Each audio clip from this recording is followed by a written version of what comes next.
Hello everyone, কেমন আছো সবাই? আশা করি সবাই ভালো আছো।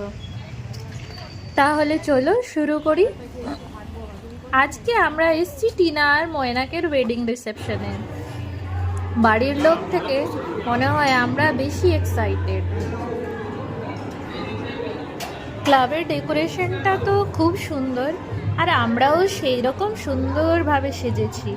অনেক বড় স্পেস, আর আমাদেরকে দেখো আমরা কি সুন্দর হাসছি।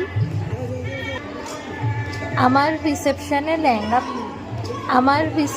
লেহেঙ্গা পরে এদিক ওইদিক ঘুরে বেড়াচ্ছি। দূরে হাঁটো দূরে হাঁটো।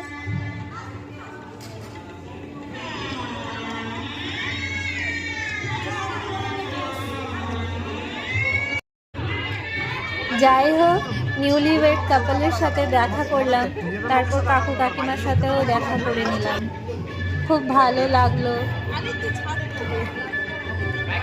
আমাদের তো আবার একটা ছবিতে শান্তি হয় না, 100টা তো ছবি তুলবো, তার মধ্যে 50টা ভালো লাগবে, তার মধ্যে 10টা সিলেক্ট করবো যেটা রাখতে হবে। এখানে মকটেলের কাউন্টার আছে।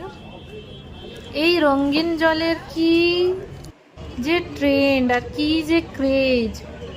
আমিও খেয়ে নিলাম, কিছুটা ঝাল, কিছুটা মিষ্টি, কিছুটা টক, বেশ ভালো লাগলো।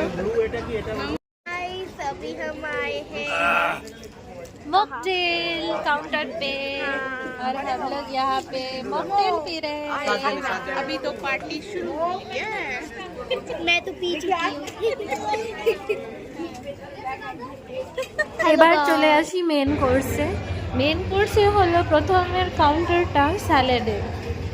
নানান রকমের স্যালাড, কোনটা খাবো কোনটা ছাড়বো, কিন্তু বিশ্বাস করুন সমস্ত আইটেমের মধ্যে এই স্যালাডের কাউন্টারগুলোটাই ভালো ছিল, স্যালাডগুলোই ভালো ছিল, হেভি খেতে। এইদিকে butter naan, keema chana, fish fry, cheese butter rice, কাতলা মাছ, মটন কষা, চাটনি পাঁপড় আর সন্দেশ রসগোল্লা। লাস্টে আছে মিষ্টি পান।